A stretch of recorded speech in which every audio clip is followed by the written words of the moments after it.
Lords of Sin is a dark and brutal Dungeons & Dragons narrative play intended for adults and adults only. Specific content warnings can be found in the episode descriptions. Rise up, sinners. Lords of Sin is back.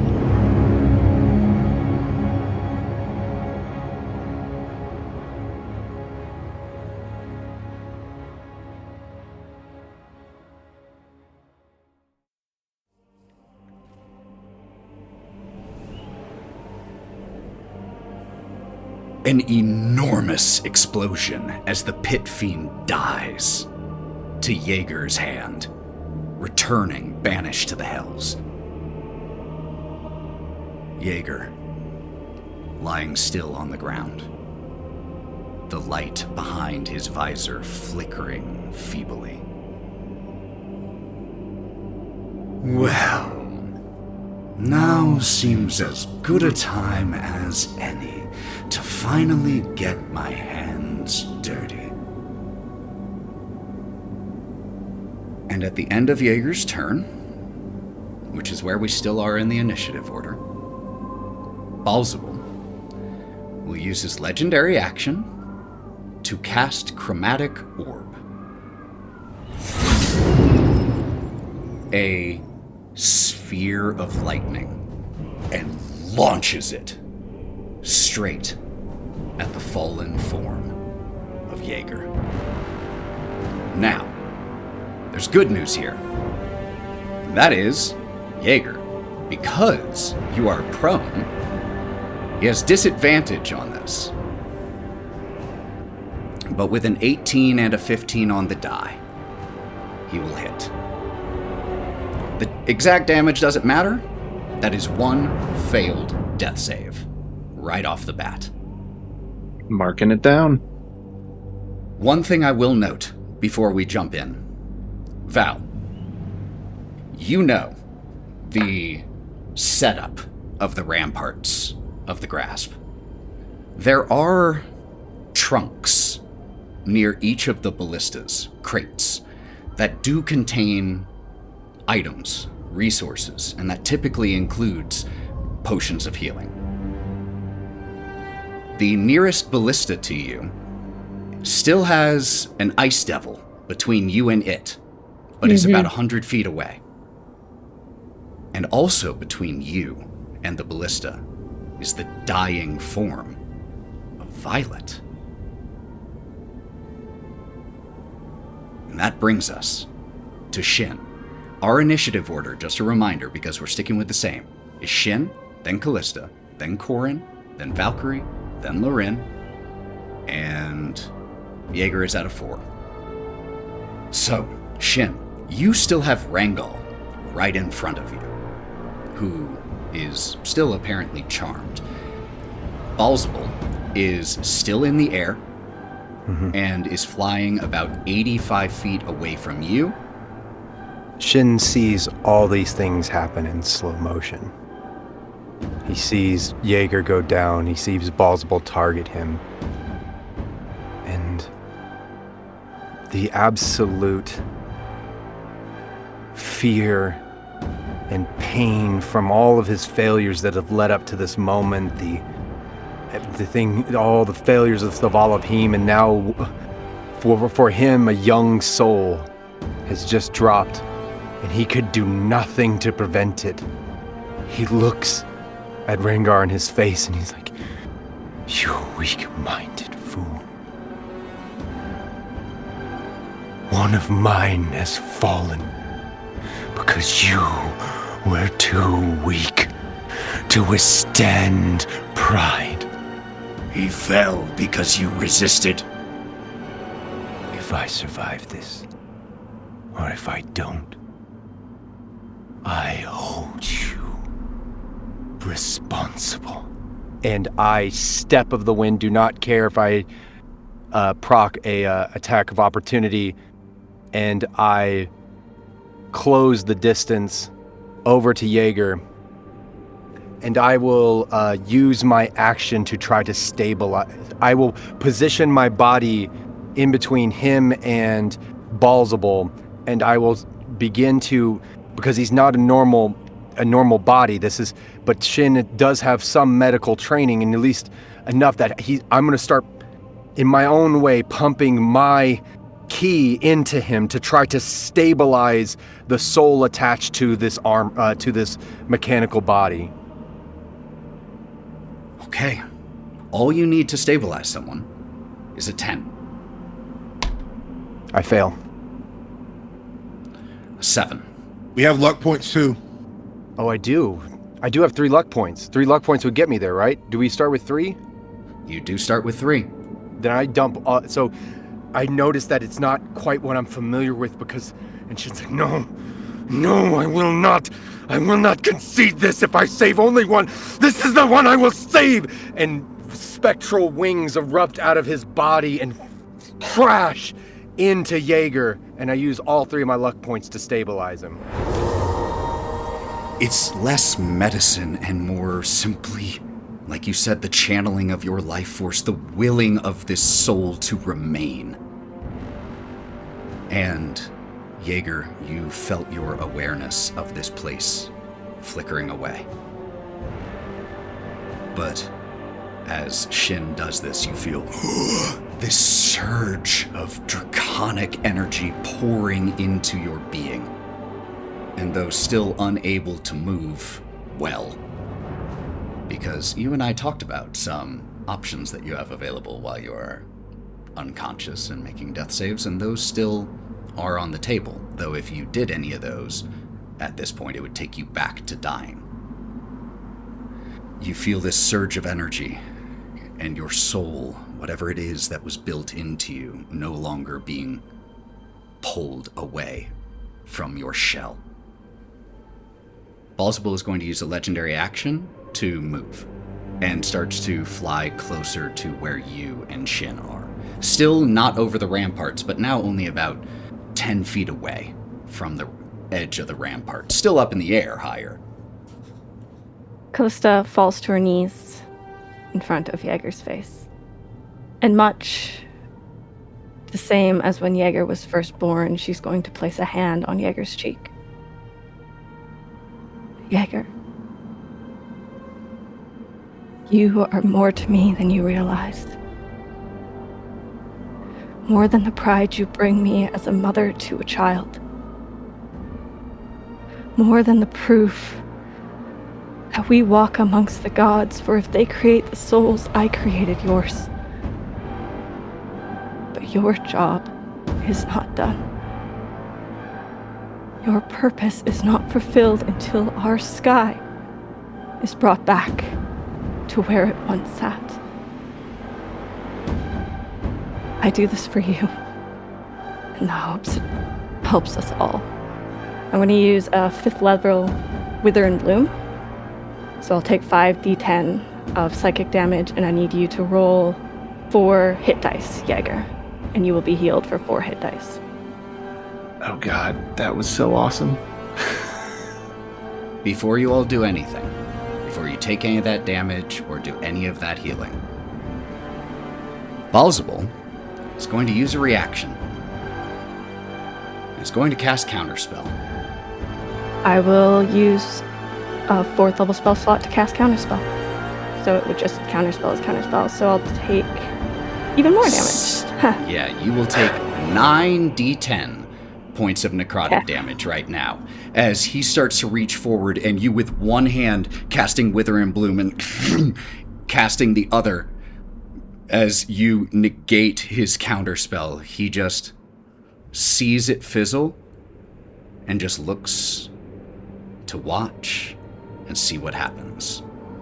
I have 47 hit points.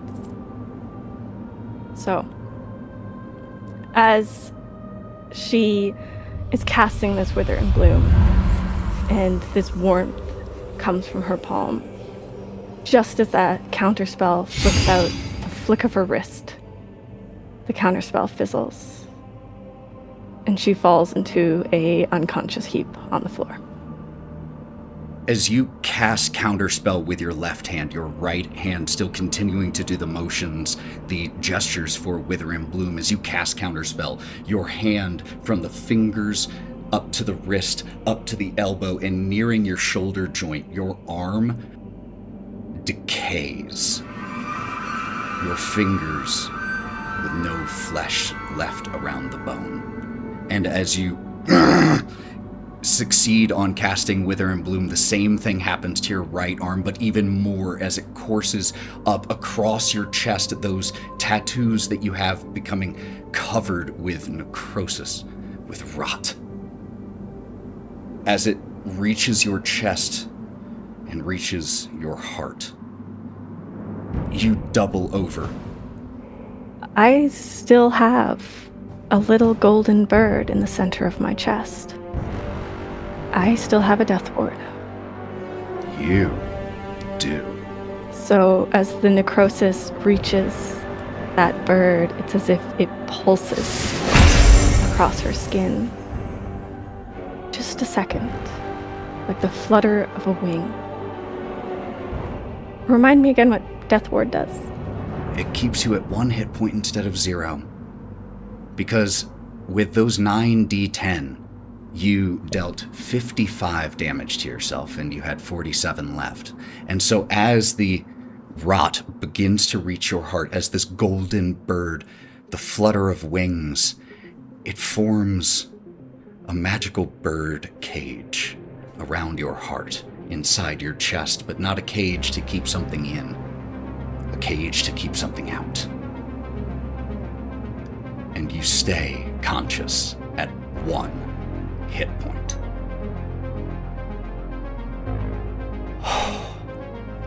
How many hit points did Jaeger recover there?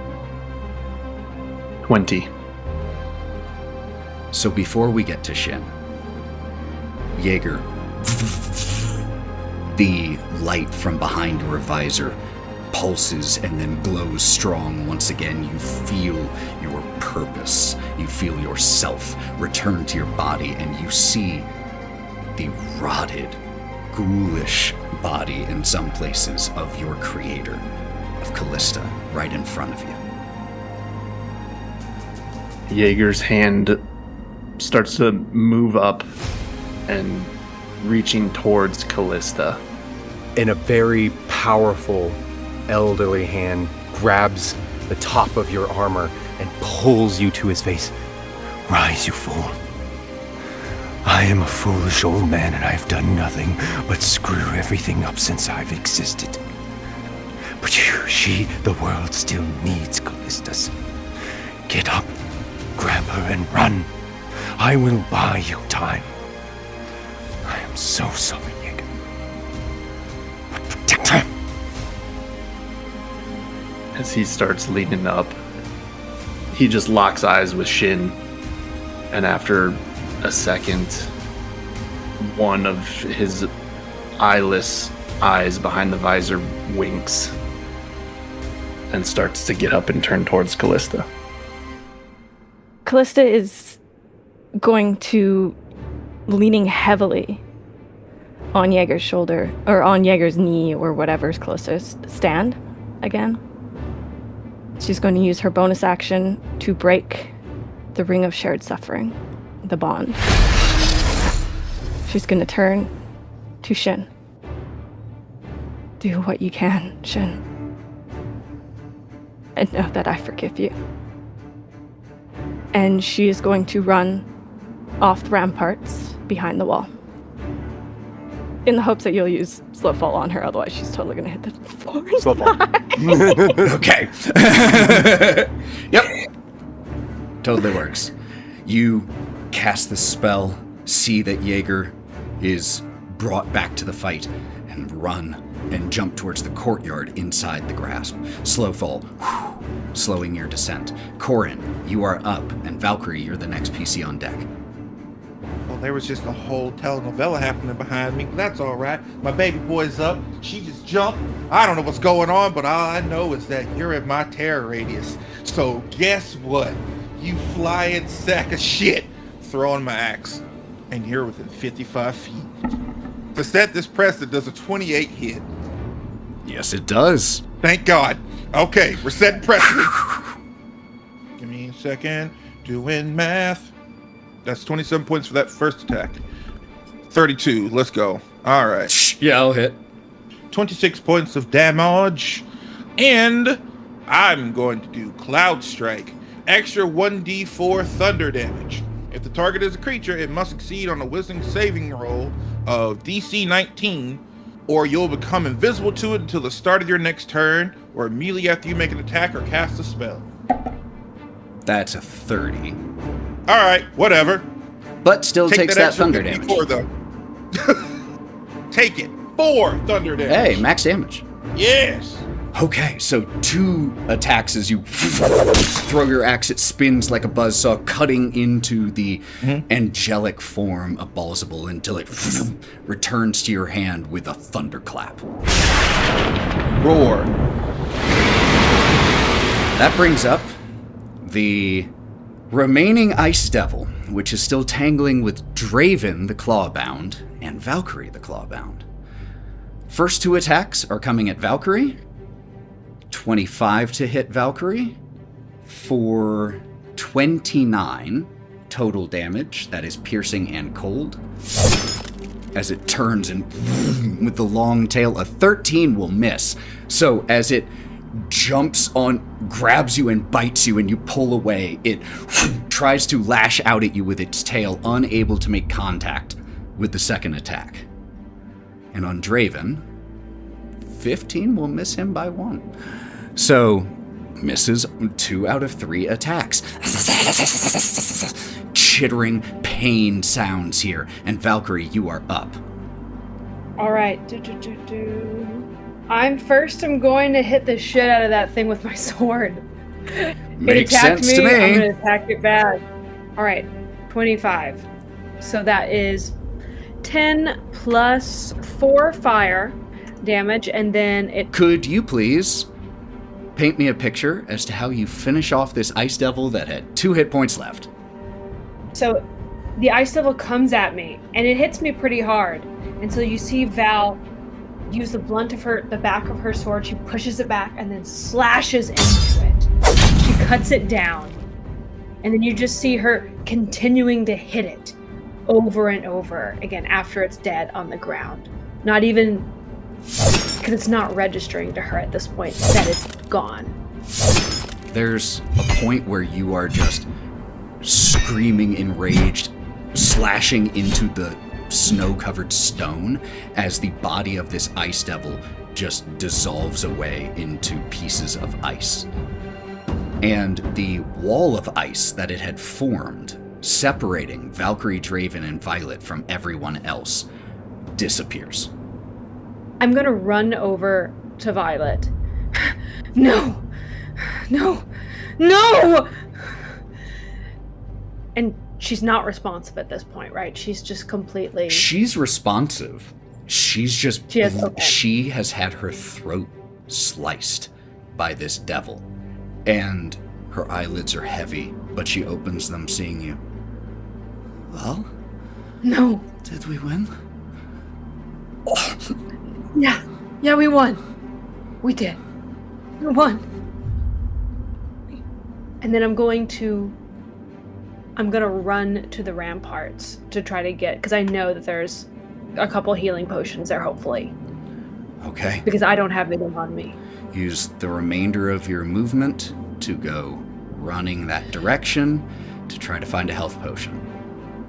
That is going to bring up Baalzebul, or at the end of your turn, Baalzebul is going to use his final legendary action to teleport to the opposite side of the ramparts from where he is. So, Kalista, as you go jumping over and floating down, you see about 15 feet overhead, Baalzebul materialize near where Lorwryn and Kalista currently are. This is getting a little bit tiresome. And is going to, on his turn, use his movement, flies down to where Kalista has just landed on the ground, and is going to, with the staff that he is holding, make some attacks. He is going to use a feature called Pride of the Fallen. This gives him advantage on all attack rolls, saving throws, and checks until the start of his next turn. It also gives you all advantage on attack rolls against him until the start of his next turn. First attack on Kalista. 23? Yeah, that still hits. Did he hit you on a nat 1? No, he had advantage. He had advantage. Oh, I was like, what? 25 psychic damage. Your charisma is also reduced by 2. Well, she is unconscious again. And is that like a permanent change or temporary? It lasts until you take a rest. Okay. Baalzebul descends and just delivers a brutal strike with his staff, just right to your chest, and you feel that birdcage that had been formed around your heart shatter. And you fall to the ground.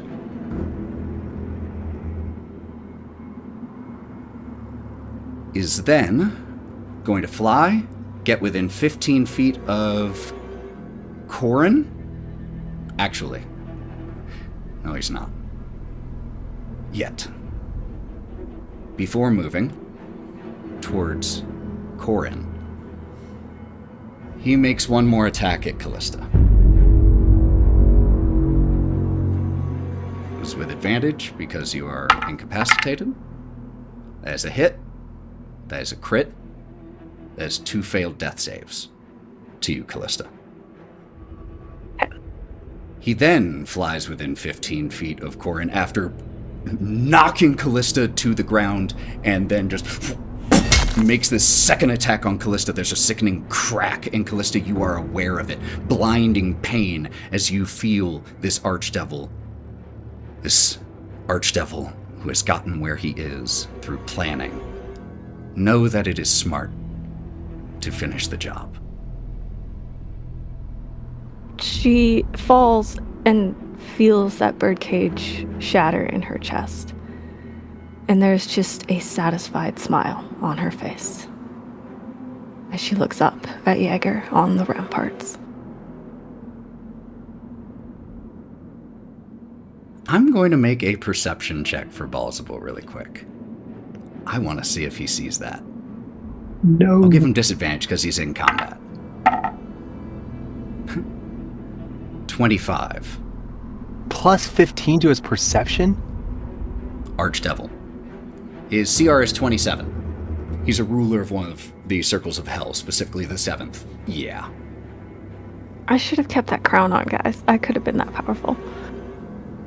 As he starts to fly away, and you smile. Oh. You think you've won something. Allow me to disillusion you. And is instead going to make his next attack on Jaeger. Oh, fuck. Oh, no. Oh, Still with advantage from Pride of the Fallen. Crit. Now we will silver Use the silver barbs. But Jaeger's built really well. Crits don't affect him. Adamantine armor. Thanks, mommy. he built different. Yep, it was there. It was there. We were all thinking it.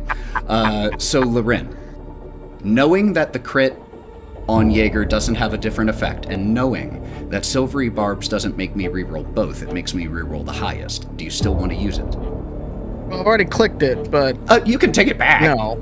Okay, so he will hit, not crit. So let's see what this damage is before I roll this. How many hit points do you have left, Jaeger? 20. This is 4d6 plus 8 damage. It can do enough. It also very easily can do less than 20. That is 22 points of psychic damage to you, Jaeger, and your charisma is reduced by 4.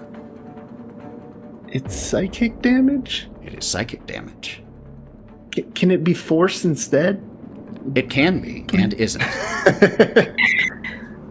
Okay. Jaeger didn't even register Baalzebul and was just looking at his little bird fallen. And he just gets impaled and falls again. This is what happens when you resist the inevitable. I have implored all of you to join me. Minimize the casualties. The option still stands, for I am generous. Throw down your weapons now.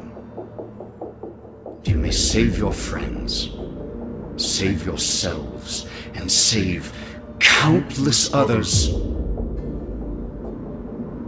I do not wish for unnecessary bloodshed. Too late for that. The choice is yours. Not really. It's not really ours, is it? Of course it is. No. See, you think that you have free will, but you don't. You and I both know this is not your true form. Tell me, how many waters have you fought in? More than you. No. Because you are not a strategist. We killed your strategist. You killed she, or rather, you stopped she who thought herself a strategist.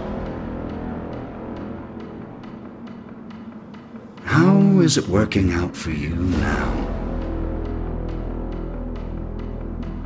Tell me, did you leave the door unlocked back home?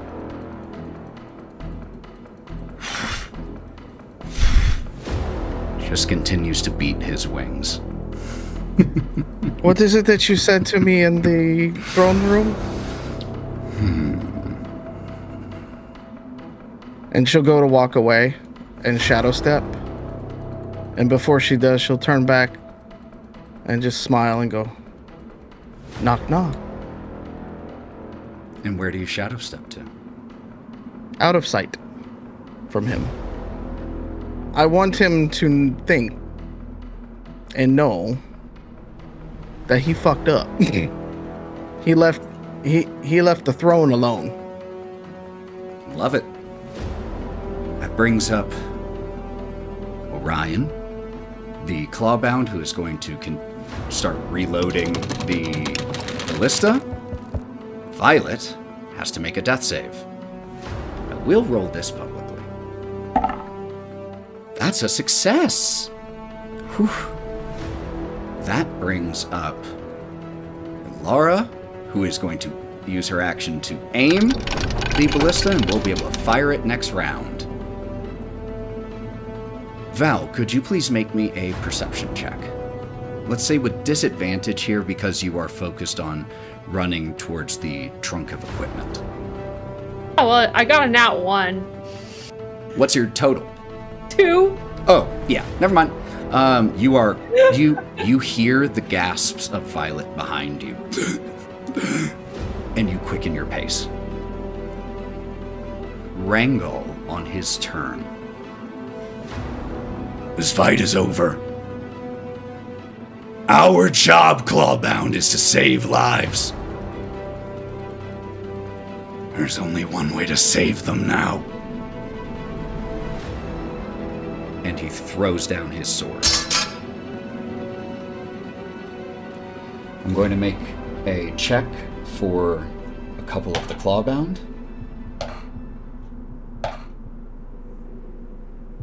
Valkerie, from behind you hear Draven. Fuck that. Those of you closer to Orion and Ilara hear, Ryan, what are you doing? We can't simply stop! You heard, Ringo. We have to... This is how we save people. Jaeger, you are up. And before you roll a death save, do remember, and I want to remind that we talked about some options of things that you can do even while unconscious. Stealing this from some other people's house rules, including Critical Role and others like Blaze of Glory. For one death save, you can give someone, one of your allies, the help action. That is for one guaranteed death save. For two, you can take the attack action from where you are, or cast a cantrip. For three, as in for guaranteeing killing yourself, you can make your full movement and your attack action or a leveled spell that does not target you. So in other words, you cannot use 3 death saves to heal yourself and counter those 3 death saves because you'll be dead by the process. Those are options that are available to you right now. Or you can simply roll your death save. I think Jaeger is going to hold on to life a little longer, attempt to, and roll a death save.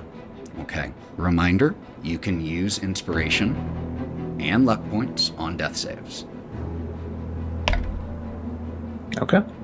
Okay. Do you want to use inspiration? And I'm going to ask that every time whether you succeed or fail. I will not use inspiration. Okay. That brings us to Draven, who is going to run over to Violet and try to stabilize. As a +2 on his medicine check. A 7. The blood is just pouring as he tries to pull gauze out, his hand shaking, even all the training of the Clawbound becoming a little unsure in this situation, but he tries. Hurry, Val! Hurry! She doesn't have long. He doesn't know she succeeded on her death save. That brings us to Shin. Kalista is on deck, and then Korrin. Shin sees all this go down. Like he sees Kalista fall. He sees, like, he was healing, and, you know, he was on top of trying to protect Jaeger, and then he sees Baalzebul teleport, take out Kalista, and then impale Jaeger. And his eyes are so wide, and he looks to Korrin. And Korrin, what you see, what was once silvery, like a silvery glow around where his spectral wings, starts to turn red. And his veins start to pulse. And you recognize the vestiges emerging of rage, of a barbarian past long buried.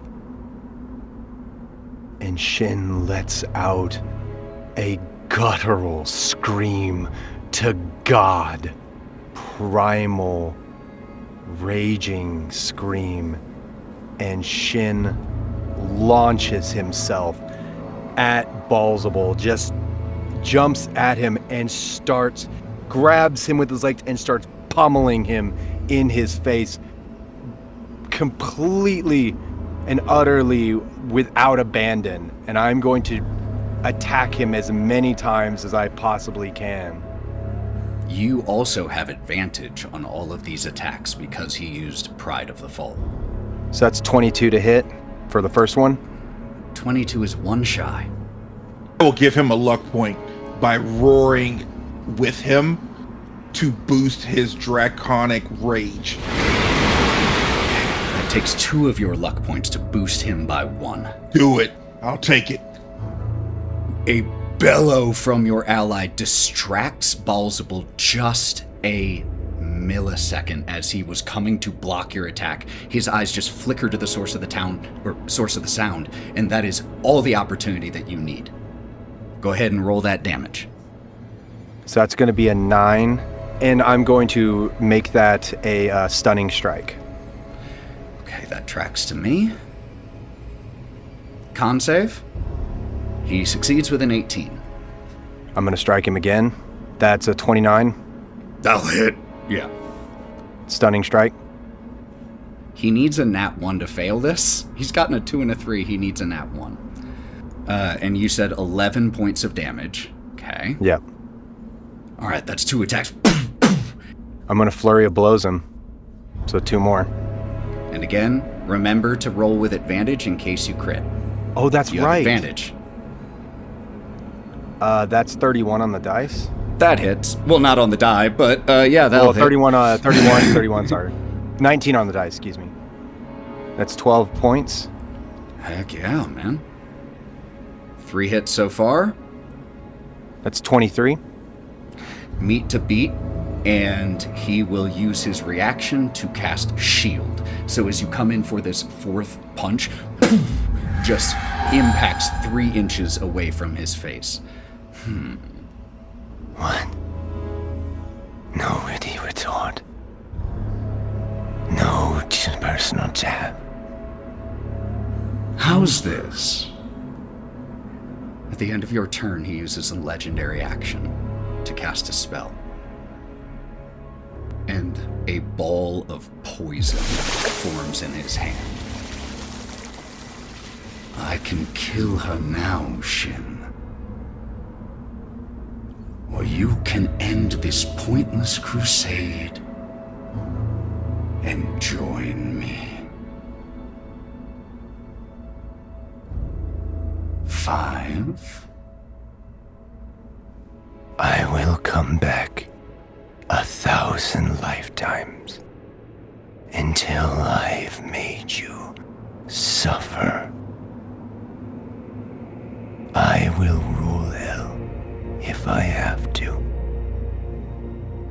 And I will kill you over and over for eternity.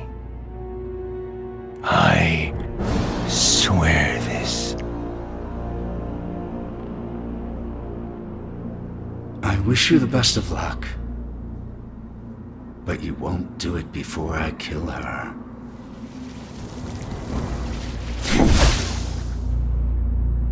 And launches this at Kalista. Kalista is prone, which gives disadvantage. He still has advantage, so this is a flat attack. This is a spell, right? It is a spell. That's a 2 on the die for a 19. Armor class is 18. If anyone would like to do anything, now is the time. Kalista, before it impacts you, I sincerely hope, Kalista Liavet, that is the memory you take with you into the 7th. That Shin chose his pride over you. And Shin looks at Kalista as she's about to die. And I use my monologue coin on Kalista. Incredible memory of that little tool we have. Kalista, you know what is about to happen. What are your final thoughts? As her eyes meet with Shin's, she finally lets go of her pride. And her final thoughts are a prayer to Saloon. that in her death, her sister will find the strength to rebuild what this world has lost. That in her death, her sister will learn to walk again.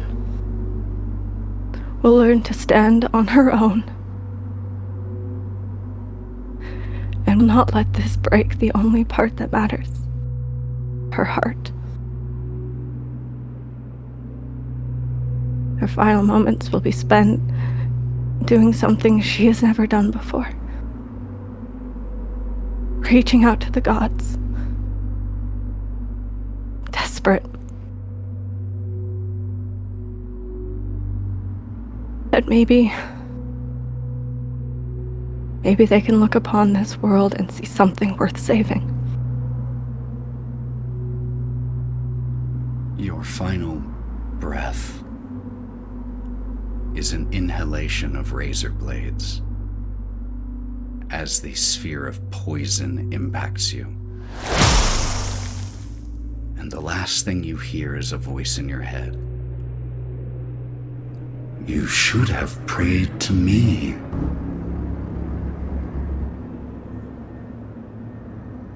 As life leaves you. Lorwryn, on your turn, you hadn't used, or at least announced what your action was. Would you like to, because it's particularly relevant in this moment, would you like to describe what you now do with your held action? She banshee stepped or shadow stepped away from Baalzebul, making him think that she was just going away, bluff her way through all of this. But what she was really doing was getting out of line of sight and getting away to cast contact other plane. Calling home, essentially. She's reaching out to Lolth. You hear chittering in your mind. My daughter. I know I ask so much of you. All of the time. I know that I have caused you pain in the past as well. But I come to ask an ultimate favor for you. There is one I adore. If she is to fall today, please bring her home. And I'll be there soon. She has fallen to the Lord of Flies. You ask much of your mother. But to steal from Baalzebul,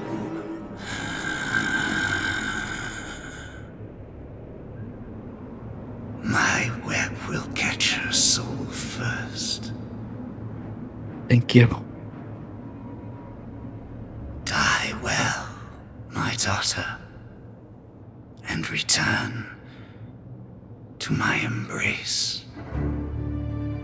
As always, in your service, Mother. I love you too.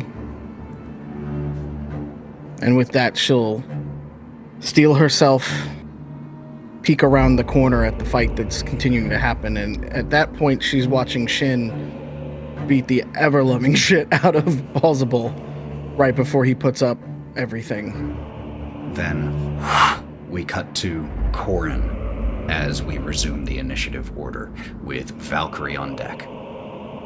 Well, watching Kalista just get liquefied at this point, oh man, her rage begins to get hotter. The spots from her being in Avernus start to glow. That full tilt rage that she had when Kalista brought her back. That level of, you feel that heat. And we're going to swing. And by swing, I mean yeet that motherfucker. Ah, fuck me. Okay, that didn't hit. Just as you throw your axe, knocks it to the side with his staff, and it just goes off course, returning to your hand. That hits 31. Let's go. That hits, but roll again. Roll again to see if you crit. Roll again to see if you crit. 31. Times. Twice in a row. It was meant to be. Hit that shit.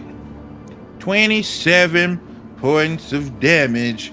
And you know what? Take a 1d4 of thunder, and we're going to do that shit again. Roll for DC 19. Wisdom save. Okay.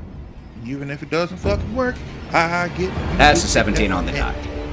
Oh, shit! So you don't see me anymore! Bye, bitch! No, 17 on the die, God my damn friend. it. On the die. That's a 32. I was like, what? Yeah, okay, fuck it, whatever. Sorry. It's okay. I'll announce the totals so that doesn't happen again. I got excited. Great news. What? Great news, everybody. By 1, Baalzebul is officially bloodied. So half hit points. With all of that rage that I threw into that axe is the fact that he just took my friend from me. Even though Kalista and Korrin butted heads, we were still friends and allies. And you took one of my babies away from me. And I don't like that. That will then bring up Valkerie. Valkyrie's gonna be really boring and just run to the ballista because that's all I can do this turn. I'm technically trying to get to the healing potions, which I assume are located. You get to them with your standard movement. They are right on the edge of the circular part of the ramparts, the tower section, where the ballista is located. You, with free object interaction, throw open the crate here, and you find 1 potion of superior healing, which is 8d4 plus 8, and you find 3 potions of greater healing, which is 4d4 plus 4. So a total of 4 healing potions in there, along with arrows, replacement daggers, gauze, holy water, standard fare. But you do find healing potions. Okay, I'm gonna take, obviously all of that, I'm gonna take the healing water and just drink some because I'm really fucking thirsty. Which of the potions are you taking? I'm drinking the holy water. Well, that doesn't heal you. No, I'm just really parched. Oh, cool, fair, yeah. No, it's tiring up here. Yeah, you've been working hard. You got, absolutely. We have a sponsorship with Gatorade. There's Gatorade in this universe. So I'm really parched right now. And then I'm going to, the rest of my movement, I'm going to run back. Okay. Because I know that I heard, the last thing I remember hearing is her gasping. So that just took your movement and your free object interaction, which means you still have your action and bonus action. Because drinking the holy water, since that was purely narrative in that moment, I'm not going to count that as your action or bonus action. Can you make it back to her? Is that possible, or? Do I make it back to her? Yes, you do. With your movement? Yeah. Okay. I'm going to give her 1 potion of greater healing. She gets 1. Okay. And I'm just going to, when you're going to see me pull it out, and I'm just going to tip it into her mouth. Just trying to get her to get back up. She coughs and then her wounds knit and she snaps back into awareness. Well? Fuck. Just stay down. Stay. Is it over? Right here. Did we win? Don't move. Yeah, we won. We won, but you have to get back. So... Draven you just can't... starts pulling her to the side to lean her against the rampart. Go, Val. Finish this. I'll be back. And then she starts her movement to leave. Beautiful. Now, that brings up Baalzebul, who is going to... Well, Shin, you're right in his face. Yep. Let's do it. He is going to, at the beginning of his turn, use Pride of the Fallen, giving himself an advantage on everything, and giving you all advantage on attack rolls against him. Pride takes the risk. 28 on the first attack against you. Okay.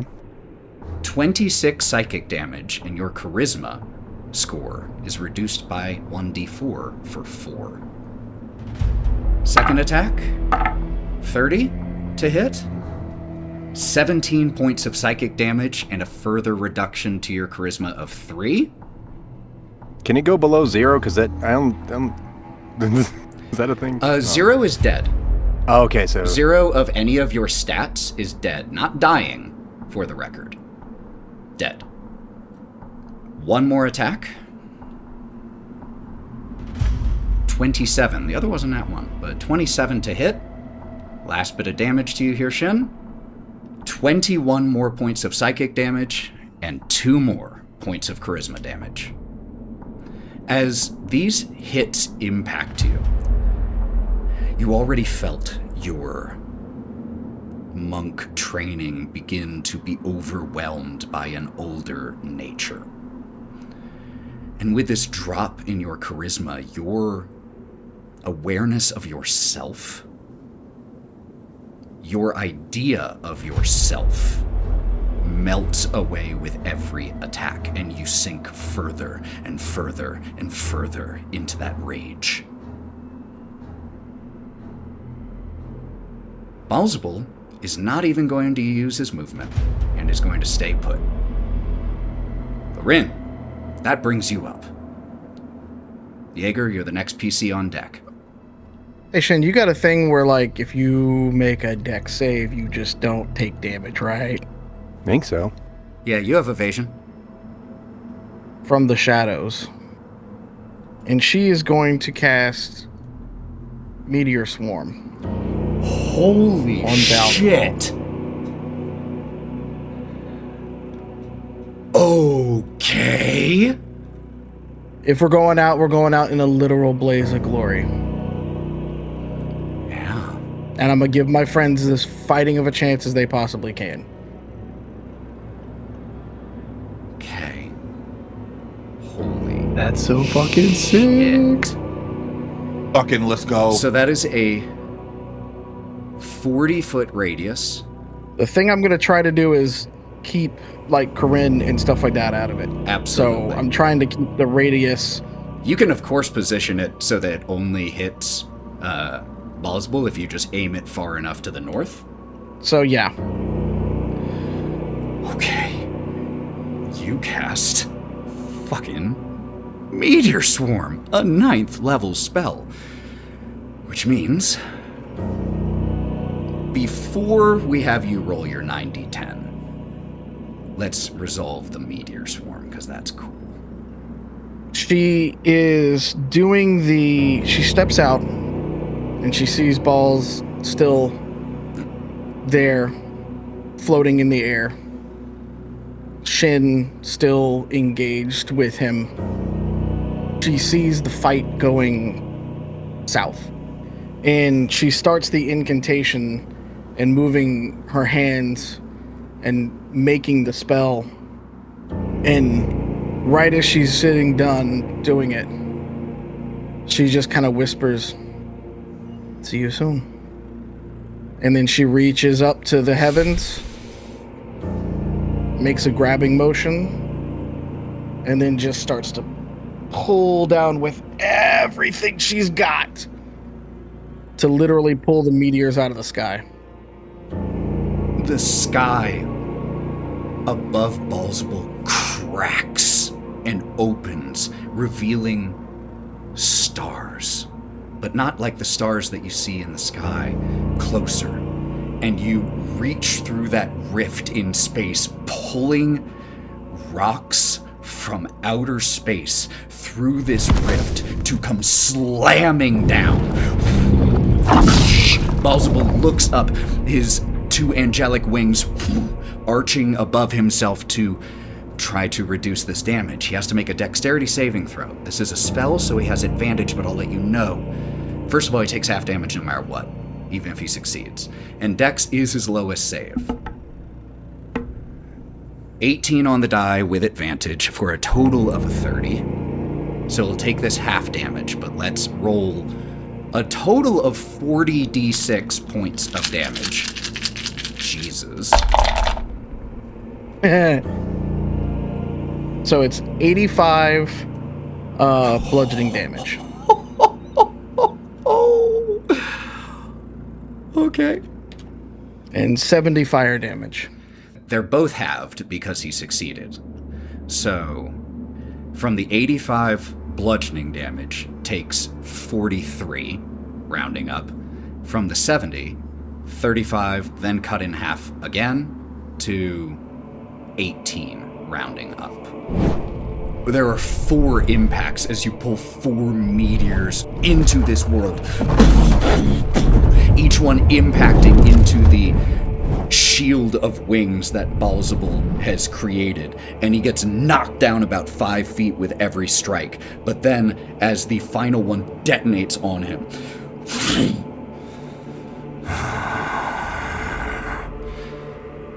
Baalzebul remains. And now, I need 9 d10 points of necrotic damage to Lorwryn. 44. 44. Still up. Still up, baby! Orion passes his turn because he has tossed down his weapon and is just shouting at Ilara, who uses her turn to defy what her fellow Clawbound has said, defy her commander, and is going to launch a bolt from the ballista here and try to hit Baalzebul. As it goes sailing towards Baalzebul, he catches it and launches this enormous bolt of this ballista back towards Ilara, and it impacts just a couple feet from where she is. And you see her resolve start to shake, but she begins the process of reloading the ballista by herself. Val, could you make me another perception check, please? This one is not at disadvantage. Got another 1. I'm really not perceiving anything. Well, you're perceiving a lot. It's just not this. You are focused on what is happening, and that is what you should be. You should be dialed into the moment. It makes sense. Rangal starts to turn to walk back towards where Val, Violet, and Draven are. Jaeger. Is Baalzebul's spear still stuck in Jaeger? No. Or does he have it back? Oh, no, he never threw it. He hit you with it.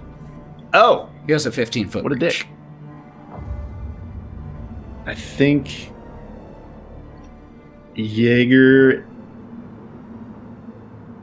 is going to slowly flip over onto his chest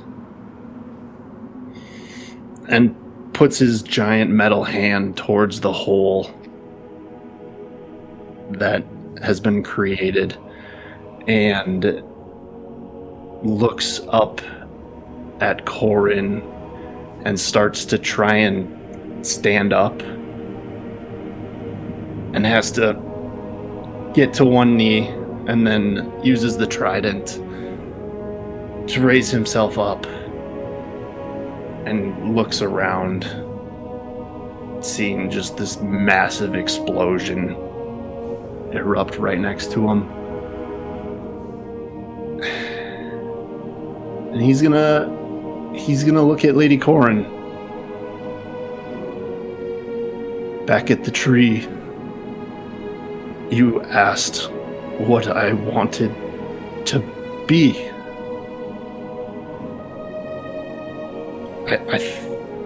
I think I want to be the reason she sees the light again.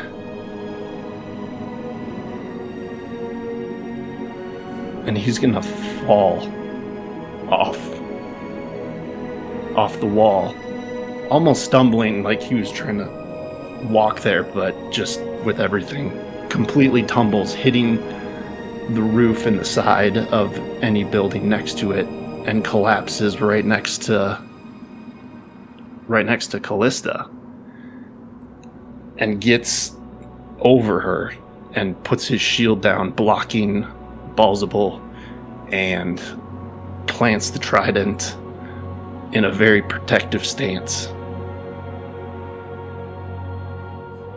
and the light behind his visor starts to fade as one of the diamonds rolls out onto her, and the oath to Saloon flashes. And he casts Revivify.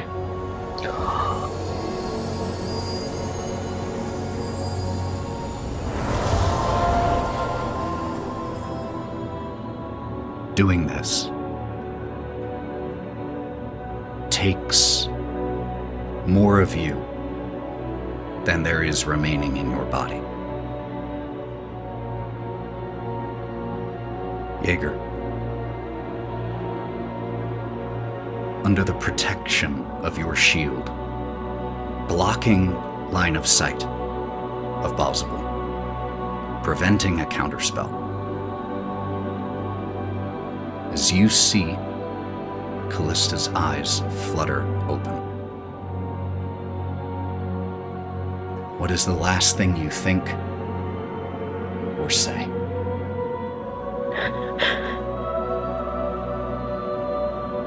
I don't think he says anything other than his whole body kind of slumps slightly, but remaining in a statuesque state over her. And all he thinks of is a little golden bird flying off. You, as you see Kalista's eyes open, you don't think of a little golden bird, Jaeger. You see one. You see it lift from her chest and flutter into the air. And I think we see your visor follow its flight as the light behind it winks out, and you freeze in place.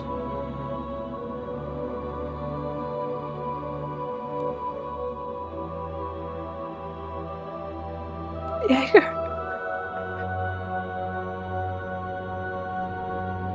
Kalista, you had the strangest image, strangest experience. You felt something inviting you to fall. And you heard a voice in your head. I will catch you. Do not fear the dark.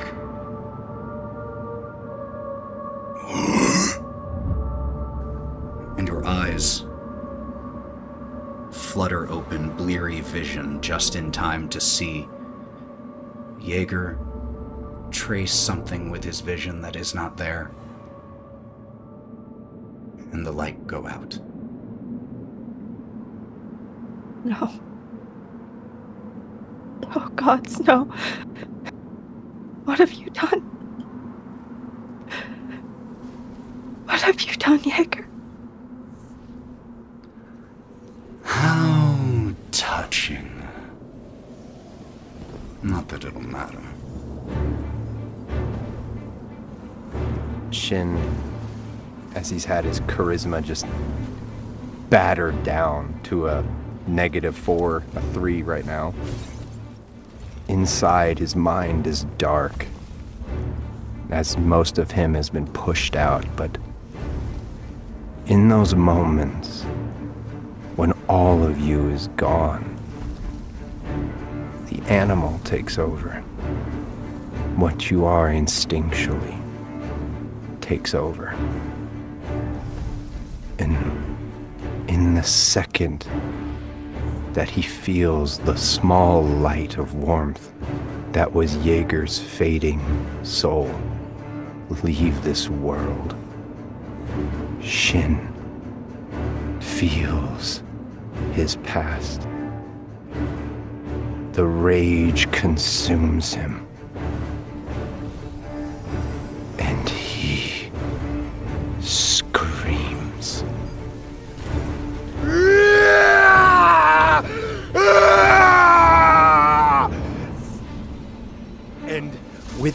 conscious thought, his hand using a Kai point, because I asked you if I could do this. Mm-hmm. His hand, quicker with the reflexes of instinct, takes the crown of Zariel and places upon his head. And crimson red fire erupts from his body, and he jumps and grabs Baalzebul. Shocking grasp first. His hands, the lightning is not natural, it's unnatural. Just crackles in his hands as he grabs Baalzebul by the throat, using shocking grasp. Okay. You have advantage because of something Baalzebul did, but also while attuned to this crown, which you are automatically upon putting it on your head, you have advantage on all attacks. Period. As the crown touches your head, you feel something black begin to wrap around your heart. You feel that you are no longer alone in your own mind. As it wraps around Shin's heart wraps around it, fuses into it, almost like a hunger clawing at it, pulling it into his person, into his soul, into his person, into his being. And Shin, devoid of conscious thought, is now a tool of war. That's going to be a 27 to hit with a shocking grasp. He's going to use shield, which raises his AC to 28. So you do have a luck point, though. I'll use my one luck point. Is it meet to beat? That is meet to beat. So what he sees is Shin comes and he casts shield, and then you notice this black, crimson flames that's black and darkest red pierce through them, and he crashes through the shield. Not yet, little man! Strangles him, and black lightning floods into his throat as he deals 24 points of lightning damage. And then, as he's strangling him, open up his mouth, and he's going to use augmented breath to do Breath of the Dragon. It's a 17, which he's probably going to make. Well, he could have very easily failed it. He does get a 27 in total. So he succeeds, but if memory serves, he still takes half. And that's going to be 27 points of lightning damage. 27, halved to 14, rounding up, and because he has resistance to lightning, halved once again. As you reach and grab and just breathe lightning straight into him. Good, Shin. This is exactly what I knew you were capable of. Join me. And his face is just a foot from yours as he says this. There is still time to save them, Shin. Still time to save them all. But this is your last chance.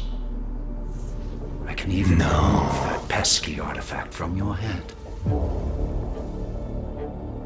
In the eyes, you see fire. I will rip you from your throne, and I will sodomize your soul for eternity. Graphic? You sound more like Glasia right now.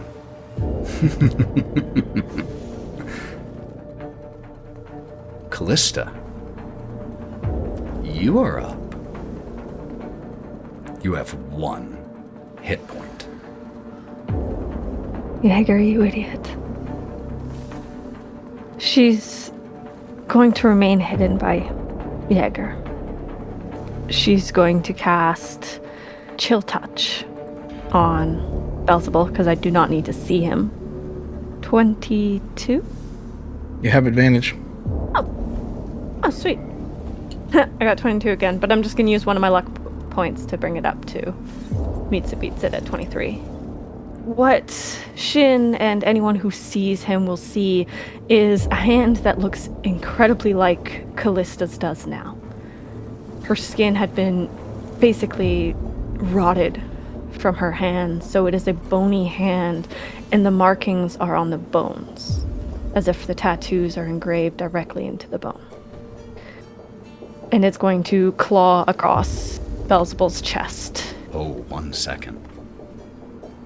As this hand approaches Baalzebul, this skeletal, raking hand, he diverts his attention from Shin for just a moment and gives the smallest flick of his wrist. And it simply goes away. Baalzebul has a type of magic immunity that makes him immune to spells below a certain level unless he wants to be affected by them. He has previously allowed you all to get through spells of certain levels. He is quite prideful after all. But no longer is he going to tolerate that. And as it approaches his chest, he just flicks it, and it's gone. That is all I can do right now. Korrin, could you please make me a wisdom saving throw, please? 7. Okay. Do we want to stick there, use inspiration, anything like that? I'm fucking afraid. So, like, I don't... This could go bad if I don't. You know what? Fucking use inspiration again to reroll. 12, man. 12. Baalzebul locks eyes with you. This is your one opportunity to save more of your friends, Korrin. Surrender. Work with me and get them to do the same. And all of you and your husband will live. This is the spell Suggestion. What level spell is up? Oh god, Suggestion, 2nd level. Counterspell. What level? 3rd. So, I'm going to, because this is a tough fight, I'm going to give you all a look behind the screen here so that you can make an informed decision. Limited magic immunity, not full magic immunity, limited magic immunity affects spells 3rd level and below, which means a standard leveled counterspell cannot affect him. If you wish to upcast it, it can. 4th it is, then. Okay. Could you roll me 4d10 necrotic damage for yourself as you sever the connection that was being formed between Korrin and Baalzebul, the words that were starting to infest her mind like worms in a fetid corpse. And you sever the connection. What's the cost to you, Lorwryn? 19 hit points. And much like he did to somebody, I also go. You hear these words, Korrin, but you also feel the presence of Lorwryn. You feel that connection that was there, and you feel it severed as if sliced by one of her blades. That now brings you up, Korrin. Okay. First off, we're going to go ahead and use our bonus action first to change the element in her axe. And what she is going to do is one, like you kind of saw her kind of relax herself and drop her axe to focus in on him, but due to Lorwryn's, the color in her eyes return. The blue flame that is within her covers her eyes again, and all you hear is thunder. She scrapes her axe in a circular motion towards her, around her, changing it from lightning to just thunder. You see it change in the axe, and she is going to throw it at this motherfucker. Ooh, that's not gonna hit. That 27 will hit though. 27 won't at the moment because the shield is still in effect from when he used that, which brought it to a 28. Points? Anybody? Anybody got? Can I use them even if I'm dead? No, sir. I'm sorry. Son of a bitch. Danny. I still have 2, so I'm going to give my 2 for Lorwryn to have 1. For Korrin to have 1, yeah? Okay, so that takes it to a 28, which will beat his current AC. I'm Correct. also going to use my Violent Attraction because it's not a spell, so you get plus 1d10 damage to it. Oh, yes. Yes. That is 25 points of damage for the first hit. Shield's still up, right? Shield is still active until the start of his turn. Cool. 32, baby. Yeah, that'll hit. And you get another d10 on that. Let's fucking go. That's 38 points. And then we are going to throw another 1d4 of fucking thunder damage in that bitch. 39 points of damage. She is at this point, her spots from when she was in Avernus, remembering everything that she's had to deal with over her life. People constantly trying to get in her mind, hurt her mentally, physically, taking all of every bit of damage type, piercing, bludgeoning, fire damage, every type of magical damage in her life, and she has stood tall. I am sick and tired of people fucking in my mind. I am Korrin the matriarch, and I will rule you, you prideful fucking slug. And you just hear thunder, all across the fucking sky, rains out when she does these attacks. Incredible.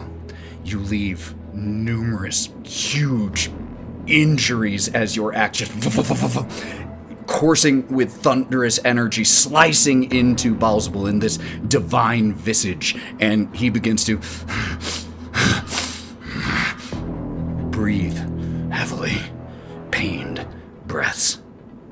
Just the biggest Mama Kaiju roar of dominance, of assertion of any fucking thing she can. This is my world, and I will rule it, and you will go the fuck home. Alright. Going to use his reaction. So he used one of his reactions this round. He's going to use his second, because he gets 2. And is going to cast Hellish Rebuke on you. Could you please roll me a dexterity saving throw, Korrin? You have to take that second d10 of damage off because it uses my reaction, and I used it twice, so... Got it. So, It was 8 points 8. away. Yep. Oh, that was... yeah. Got it. That's okay. Good note. So I have advantage on dex. Yep, danger sense. Cool. Bet. Not the best. 11. Fuck it. This is fire damage, for what it's worth. Yep. 15 fire damage. Your spirit is admirable, but this is folly. You simply do not realize it yet. And Korrin and Shin and Kalista, before Valkyrie's turn, just because you're the ones who hear that clearest. Actually, Lorwryn, all 4 of you, could you roll me insight checks? Lorwryn with advantage. 22. 26. I got a 15? Yeah, I got an 18. Okay. Kalista and Shin. You hear Baalzebul say this to Korrin. You, even after what you've been through, Kalista, even after what Jaeger has been through, you felt the tide turning.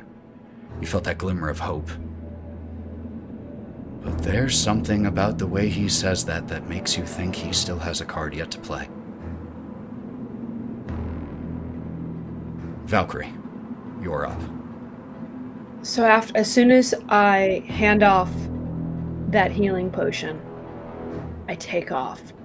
But while I'm running, you're going to see Valkerie start dripping blood tears because I'm pushing out the mutanogen that I had inside my body. And so I'm running, but I'm also go, ah!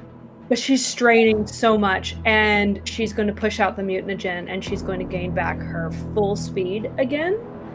All right, and that's all I do for this. Okay, you flush that mutanogen and go sprinting. You see your mentor, Rangal, approaching you. Val, stop! I'm going to throw a dagger at him. I'm not, because I know that he's under influence. Like, this is not the Rangal I know. Who? And I just fling it at him as I'm running.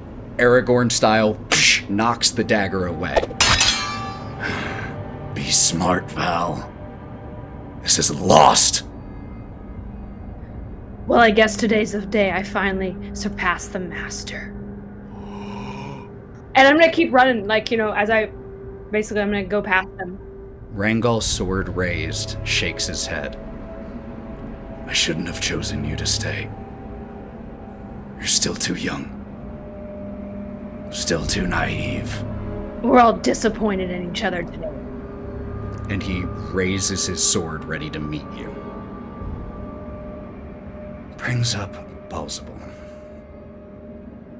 With those final strikes from Korrin, he drops down from the sky, his wings just faltering for a moment, and he lands on the corner of the same rooftop where Lorwryn currently is. He lands in a kneeling position, breathing heavily, and then he takes a large gulp of air.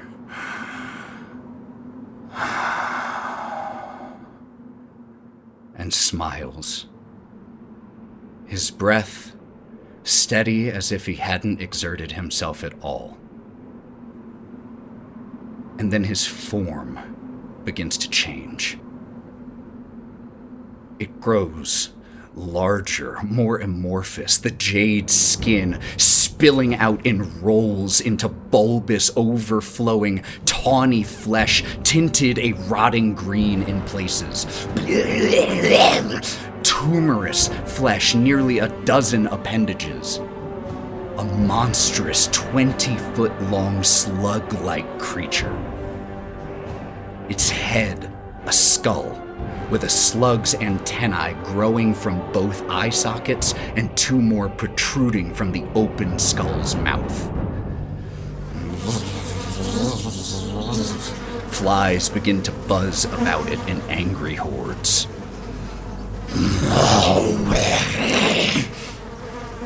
And just as quickly as it took shape, it dissolves into a purple energy, a purple smoke that snakes forward and into the body of Jaeger. From the visor where orange light poured forth from this protector, purple light blasts forward, slams the trident and picks up the shield, and you hear in the resonance of Jaeger's voice, but a very different voice indeed. This has been fun, but I think I've grown quite bored of this game. As Baalzebul enters his second phase.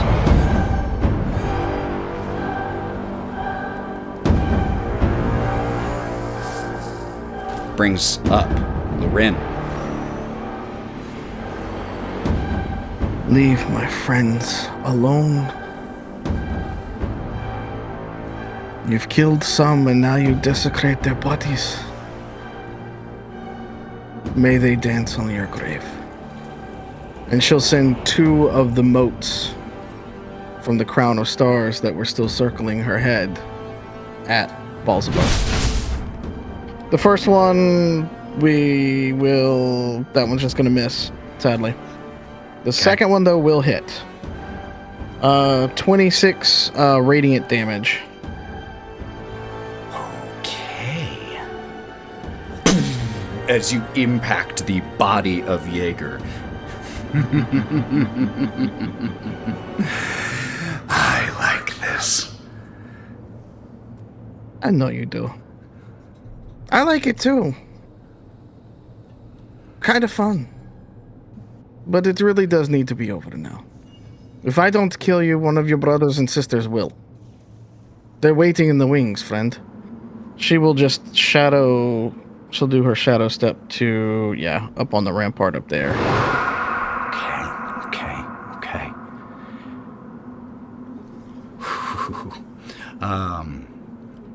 Baalzebul, at the end of your turn, having gained full control over the body of Jaeger, regaining his full capacities, is going to use a legendary action.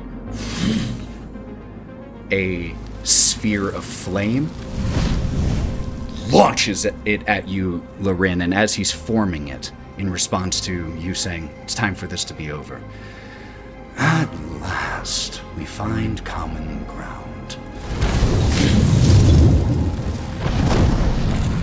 for 16 fire damage. He's dead. Down. Big distinction. As it impacts Lorwryn, and Lorwryn drops to the ground. Jaeger's head turns down to look at you, Kalista. Last chance. Get out of my child's body. You piece of shit. Why don't you make me? Oh, darling, I will. The Clawbound continue doing what they were doing. Orion shouting at Alara to stop. Alara starting to reload the ballista on the southeast side. Violet clinging to life. Draven coming running behind you, Valkerie. And Rangol walking up to meet the two of you.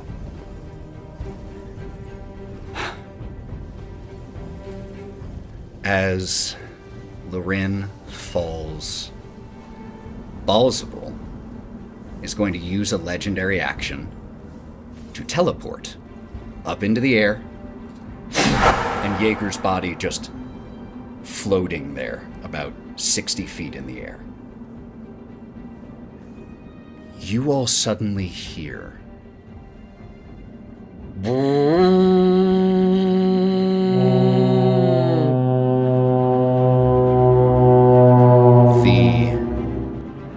blaring, booming sound of an enormous, resonant horn, its clarion call echoing across the mountaintops.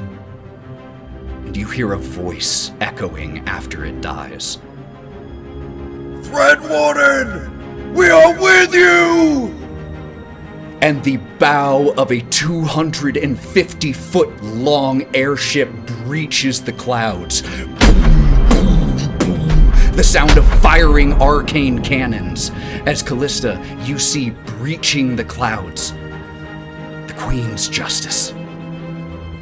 And you see, standing at the front, Captain Maeve Stern. Impact into, or towards Jaeger, towards Baalzebul, the body of Jaeger. And Baalzebul redirects each of these force strikes from the arcane cannons, recollects them into a single sphere of force energy,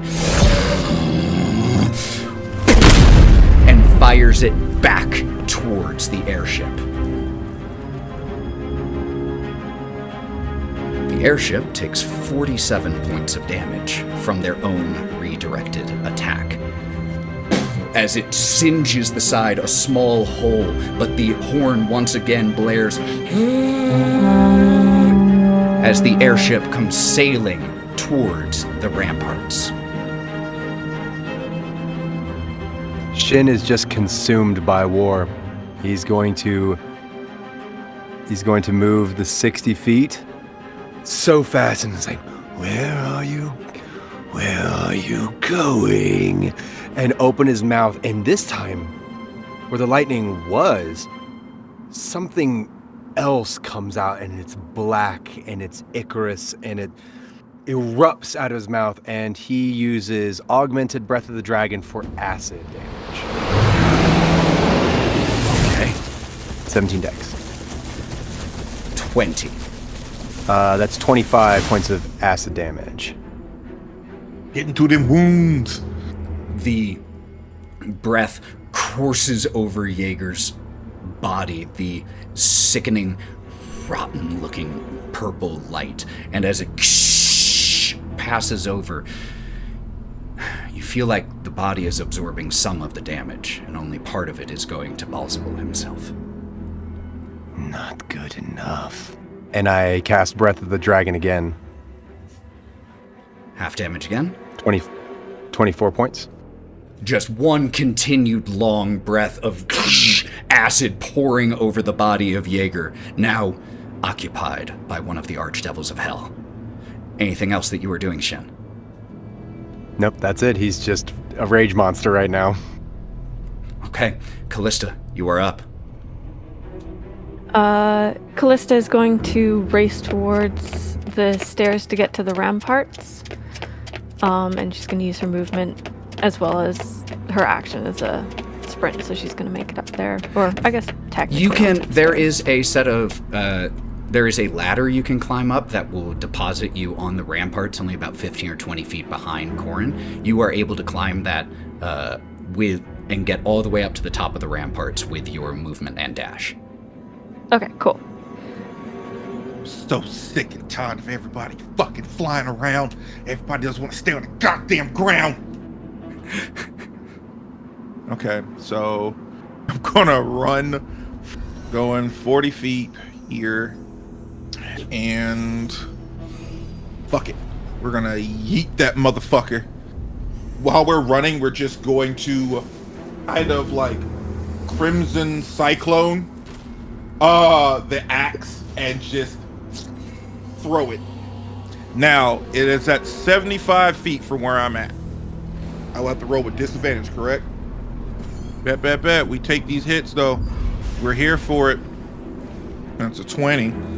Goddamn. We're gonna take these hits. We take these hits. We do it. That's a 28. That hits. Nope. 24. Oh, Disadvantage. That was my second attack. Yep. 24.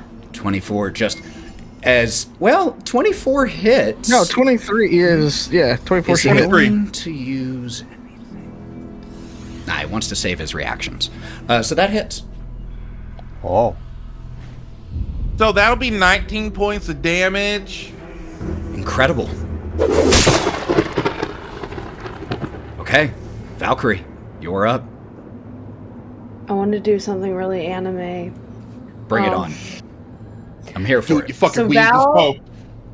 Val's pushed out one mutagen. She's gonna bonus action, take another mutagen out of her pocket, and shoot it back like a shot. Essentially, it's gonna start as it courses through her body.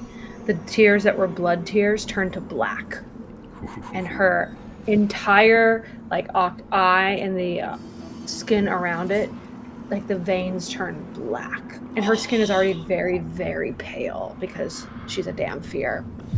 And so she's got some wicked eyeshadow going on from inside her body. But also she sees Rhaengal there, and she doesn't even want to try to meet him because she doesn't want to take the time. So she can spider walk, and I'm just going to spider dash on the side of the wall to avoid him. I'm dashing, and I can go 110 because my mutagen gives me 15 extra. Oh! Yes, you can. Let's do it. Can.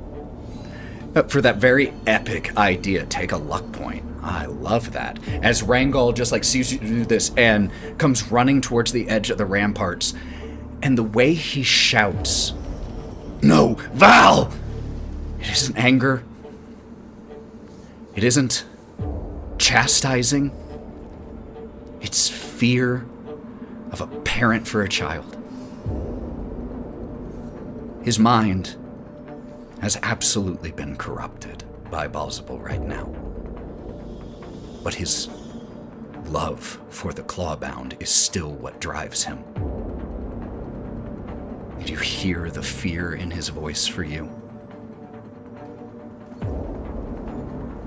The airship continues to steam closer to over the ramparts.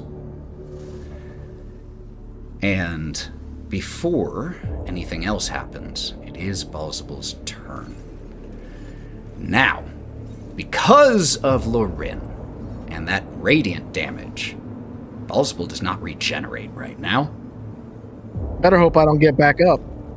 And because of being in this second form, his multi-attack is reduced from 3 to 2.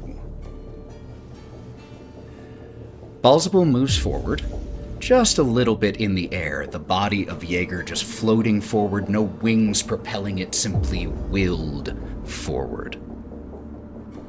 And from the gaps in the carapace-like armor, instead of armor-like carapace, the carapace-like armor of Jaeger that forms his body, the gaps, the visor, a swarm of flies the size of, I would say your fist, but that doesn't work for all of you. Our fists, the size of our fists in real life, flies begin to disgorge from him, and a huge 60-foot cone forward. I need a Constitution saving throw from Korrin and Shin, please. 29. Because I rolled a 1, baby. This first part is slashing damage. So you will take half of this, Shin, and you will take half of this, Korrin, because you're raging. Does this count as a projectile? Absolutely not. Though you can absolutely narratively describe catching some of the flies and crushing them as part of your resistance, 100%. But you're not throwing them back at him. All right. So each of you is taking half of this damage. So 25 slashing damage, halved and rounded up to 13. Shin, you won't take any of this next damage, and Korrin, you're going to take all of this. 22 poison damage to you, Korrin, as he uses Disgorge Insects. Now, fortunately, that is the only action he... Oh, wait, can he replace... Yes, he can replace one of his attacks with Disgorge Insects and make another attack. And so, attack he shall. This is a moment here. Okay. Shin and Korrin are the targets that are within his range that he can reach. He would have to move for Korrin, but he can still make it. Both of you have done a lot that has annoyed him. And so I'm going to leave this up to fate. Korrin, 1 or 2? 2. If it's 2, it's you. He has 1 attack. What is your charisma sitting at right now, Shin? 3. So if he hits, he deals charisma damage in the form of a D4, which means there's a 50% chance that Shin dies if he hits. Insta? If you hit 0 to any of your stats, you're not dying. You're dead. Okay. Okay, wish it was me. So, this attack is big. A very important moment. That is a 23 to hit. Does a 23 hit? Yeah, that hits. Okay. Yeah, my AC is 22. Okay. So, I'm gonna roll this. The damage. The D4 is included in there, and that's going to be the most important die rolled here, the humble D4. A 1 or a 2, Shin lives through this round. A 3 or a 4, he does not. With 28 damage, psychic, and a 4 on the D4. The impact of Jaeger's javelin into the side of your head breaks your mind. The person animating this flesh is not a person anymore. There is no will. There is no Shin. There is simply a body. A body that, with the impact, falls like a rag doll from the sky. And Shin, as you feel yourself break, and you know that this is at least an end, do you say or think anything in this moment?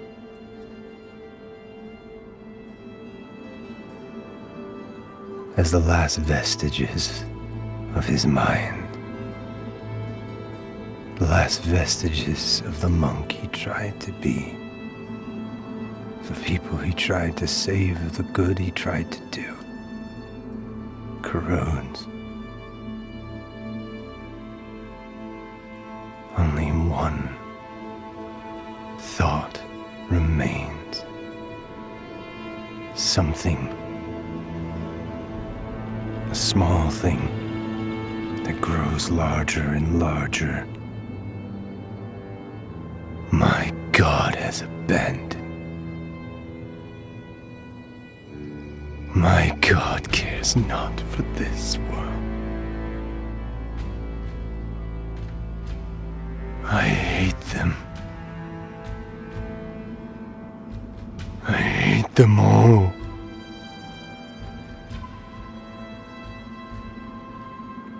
Shin, time is a concept. One that Cairn, the eternal flame, brought into this world. But as we know it, it's a concept. It's a concept that minds can perceive. And as yours breaks, you see standing in front of you in nothingness the angelic form of Baalzebul. I am sorry, Shin. I truly did wish to spare you that realization. I have felt the pain that you now feel. Abandonment from those that you have served loyally. I know this pain better than any pain of the flesh. And I know that right now you never believed me. But truly, I am not a gentle person. But that is a pain I would wish on no one.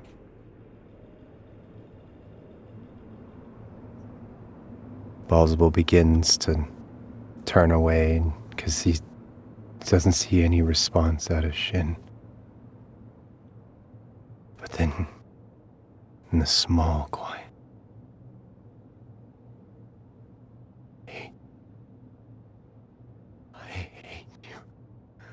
I hate you. I hate you. I hate you. I hate you. And it grows louder. I hate you. I hate you.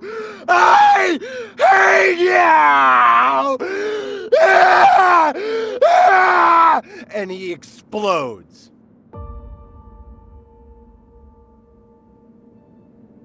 The crown explodes. And a crater is left where Shin's body was, and there's no body. It's gone. And Shin, you are unaware of that event that occurs on Ivor because you are no longer there. And as you scream this defiance, Baalzebul turns to look at you, and he shakes his head. Shin, you still have not learned your lesson. Why don't you stay here for a little while, until you have? And he departs, leaving you alone in nothingness, with nothing but company except your rage and the knowledge of your failure.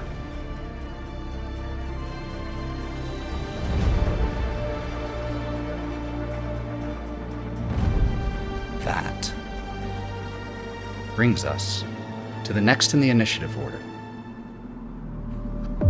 The airship begins to sail over the ramparts, heading towards the center of the grasp.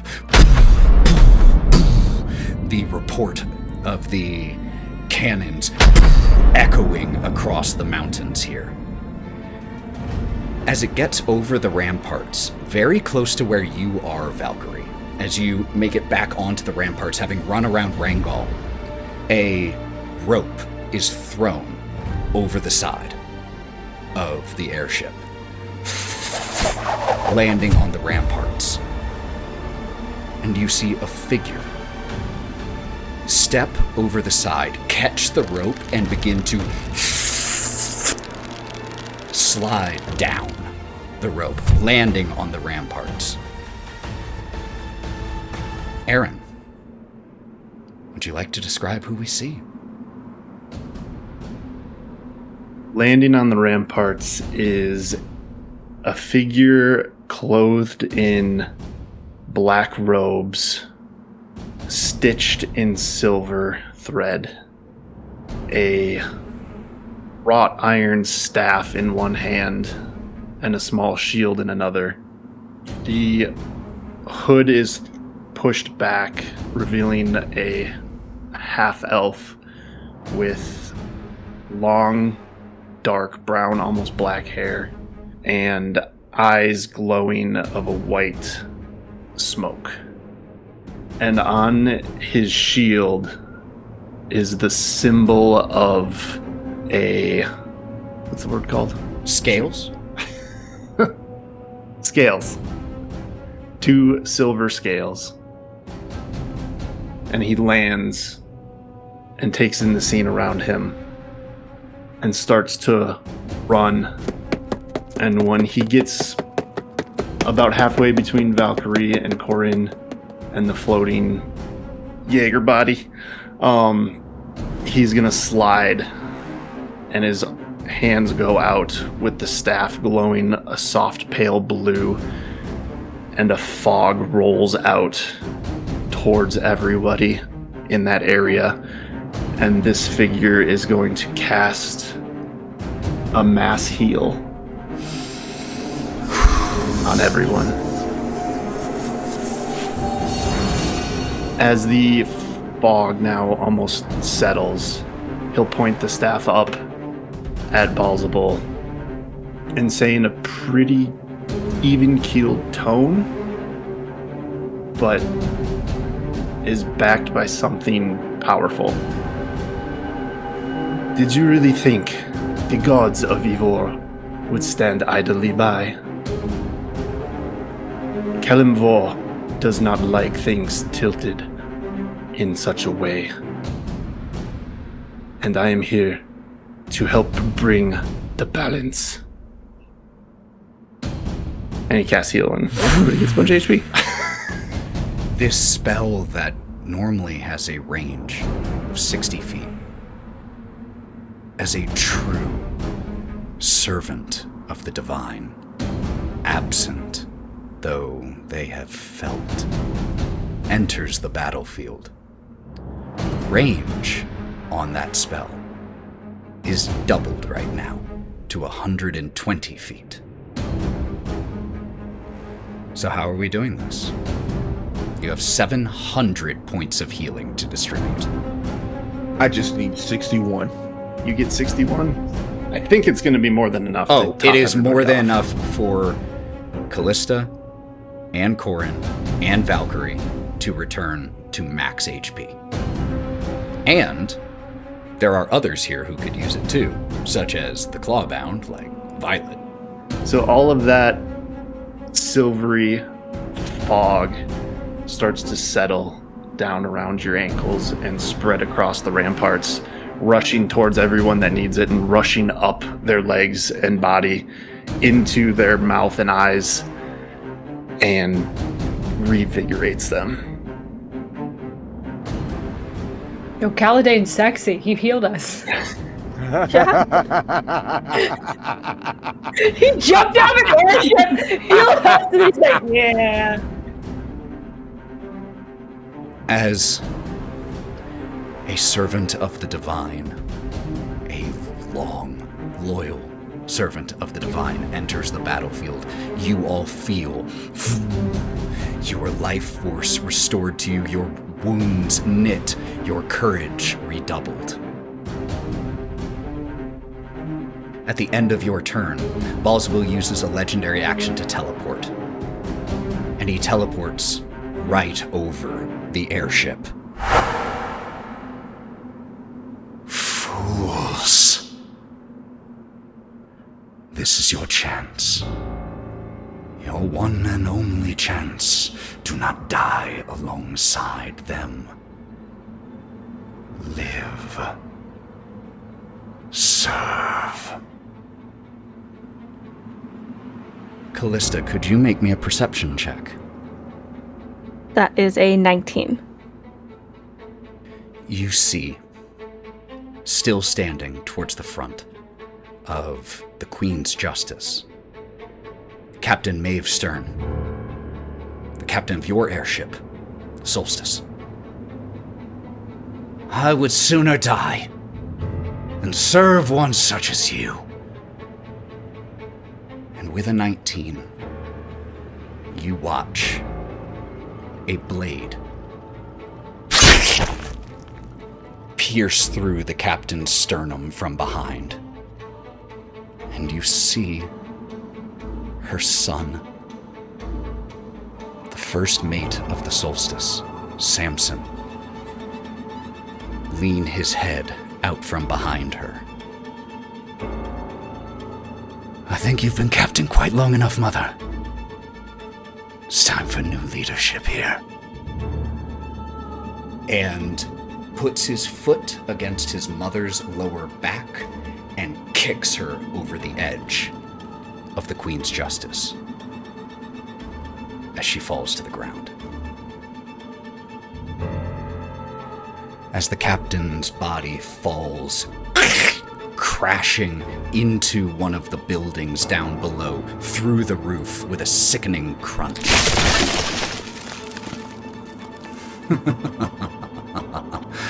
Oh, I do love when a plan comes together. And now, dessert has arrived.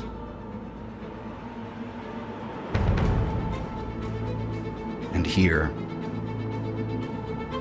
on the floating peak, on the ramparts of the grasp, Shin, dead. Lorwryn, dying.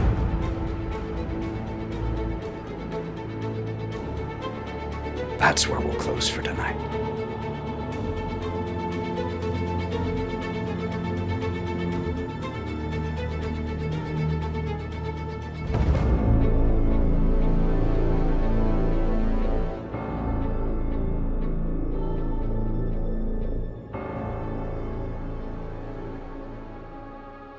If you enjoyed this episode, please leave a review, a comment, and share with your friends.